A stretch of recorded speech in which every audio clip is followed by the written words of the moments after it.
Hello, everyone. My name is Mater, and just doing a little pre-warning to the video. The gameplay really sucks. My computer was being stupid this day, and so yeah, just giving a little forewarning. The gameplay sucks, but so enjoy the commentary with Grant. Pretty awesome. So yeah, and if you're watching this, thanks Grant for doing the Dualcom.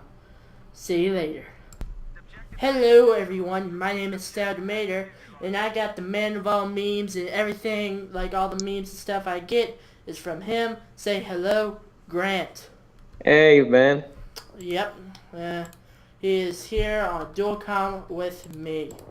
Yep, Yep. it's great. Oh, F-35. Oh, I got the F-35. Oh, yes. Oh, yes.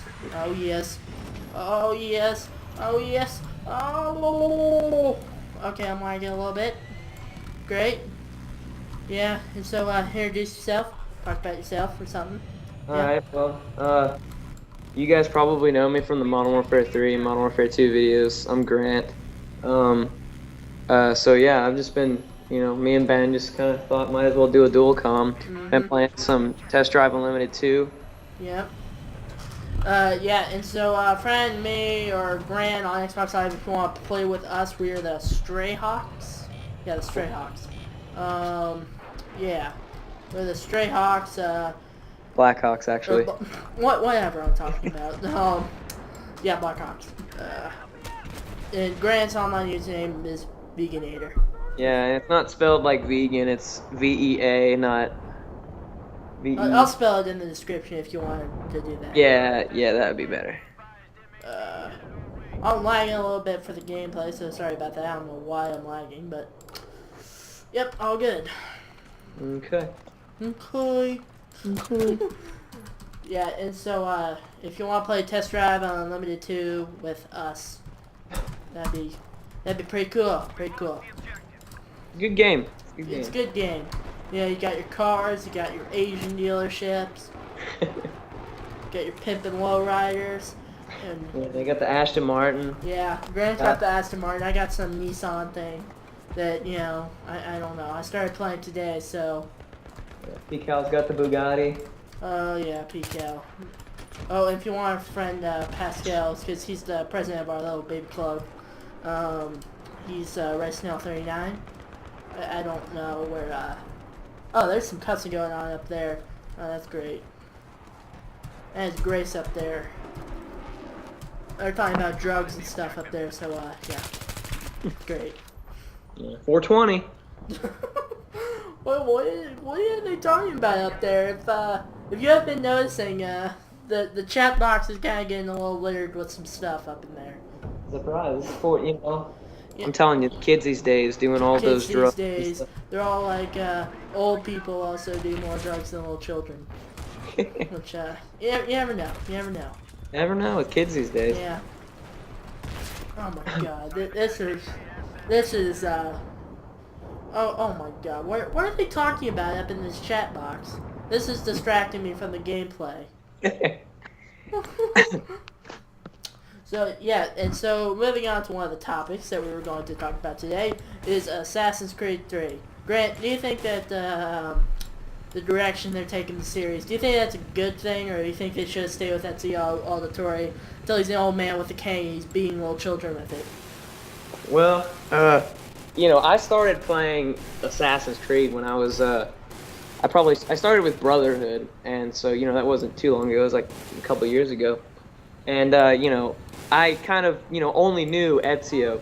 Later on in the series, I knew about Altair, but, you get hooked on Ezio, and you just kind of, you fall in love with the character, and so, in a way, you kind of want to stay with Ezio, but, with the way they were taking it with Revelations was, you could tell he was getting older and stuff, so I think I like what they're doing with the American Revolution and stuff, putting Connor in there. I think it's a pretty cool character. Terminator, like a Bowser. Yeah, I think I'd like to see how it turns out. I know it's a long ways off from now, but it'll be I think it'll be all right.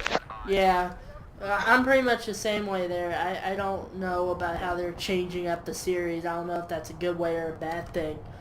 But, I started with Assassin's Creed 1. And so I kind of got to know Altair. They never really went into his background that much. Spying on police brutality, by the way. So this is going to be good. But I never really... I kind of got into Altair, but I never really did it, Yeah. But then I got to know Ezio. I never played Assassin's Creed Revelations though.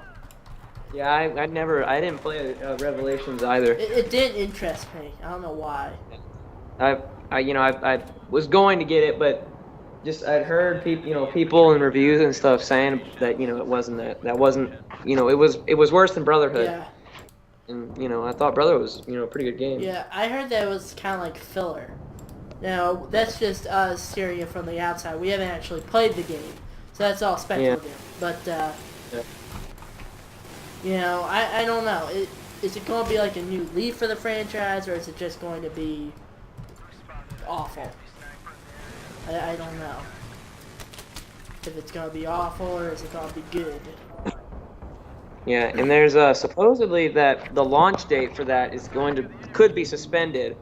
I'm looking at an article here, and I saw this yesterday, that there's a writer by the name of John Beiswinger, and he filed a lawsuit about the Assassin's Creed, pretty much the series, saying that it pretty much that Ubisoft copied the writer's I guess book, and I guess the book's called Link, and here I'm quoting the article, and it says, Beiswinger's Link is a science fiction novel centering around a team of scientists who discover a cell particle with infinite capacity for memory.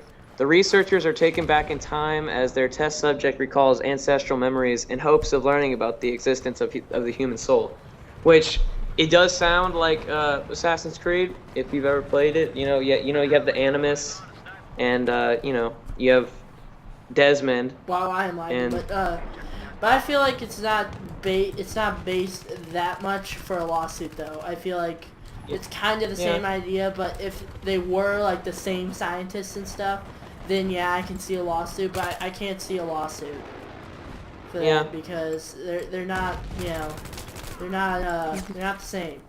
They're not the same. They may be like they're going back in time for their own gains. Those people are just trying to figure out what's going on with the brain.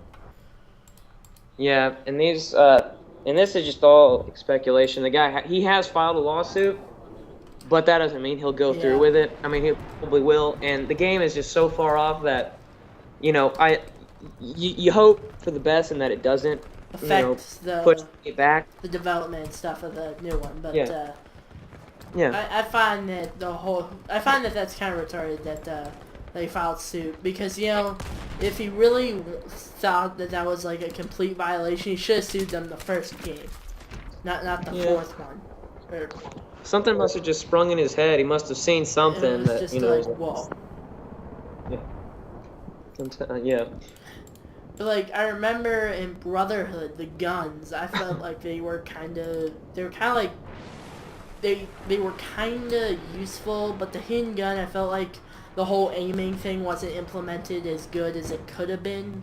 I felt like it could have had swivel, call it first-person shooter type.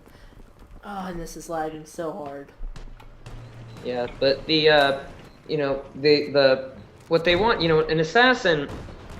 I've heard the developers talk about it. The assassin really, their favorite weapon is a blade. It's not a gun. It's so the guns, they wouldn't play that much of a part in the game. Yeah. And that's what would happen in 3 was that the guns, they're not that useful. And you think of an assassin, you think of someone who is quiet, predatory. Well, not quiet, but predatory. Like Mm-hmm. He's a he sneaks around, and he uses blade. He doesn't really use anything that's loud and could draw attention to himself. I find that that's kind of like I feel like the Revolutionary War, it's going to be harder and harder for them to kind of avoid having to do the mechanics for the guns, though. I feel like they're going to have to someday convert to the modern-day shooters, like what I'm playing right now. They're going to have to someday switch over to having modern FPS, having like modern FPS type things. Yeah. Because, you know, sorry, but that doesn't work for me. It doesn't. Like the whole excuse that they're all like, the assassin, they don't use the blade. You know, I feel like that doesn't really work for me. Yeah, I mean, if they kept, I mean, if they can keep it back, you know, I like it back in, you know, medieval ages. Yeah. Older times where they're in Europe. And this is pretty cool how they're bringing it to America, but I feel like think it's kind that of forced a little bit. They haven't really hit a progression in the story. I feel like they could have gone more into the Renaissance, into the 1600s, like with an Assassin's Creed 3, like in 1600s with Altair's son or something. But I feel like it's kind of like a giant skip to the American Revolution, which was from 1776 to 1783. It has that go from like, what was it, 1580 or something to 1777. I feel like there are too many stories there, and we're so invested in Altair and his whole story that I would have felt more conclusion if they like Assassin's Creed 3 was his son, and then they told the story of how Altair was to have some Assassin's Guild. He was killed, blah blah blah, by some town like the Pope or something. I don't know. Some type of storyline there instead of skipping like 200 years. Yeah, I see where you're coming from. I play it. Yeah. I thought it was, you know, I'm not one of those big fans who, you know, keep up with it all the time.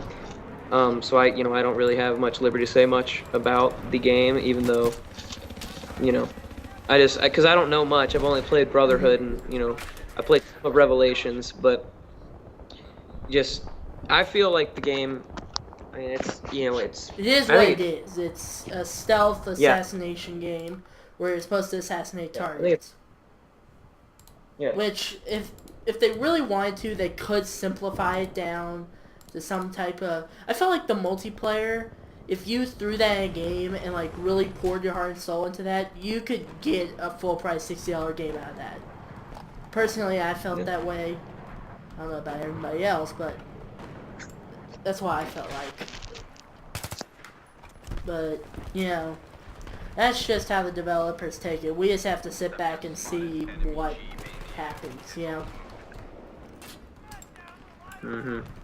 So, yeah, that's pretty much, I would consider that pretty much the end of this commentary. It was just a little Dualcom with Grant.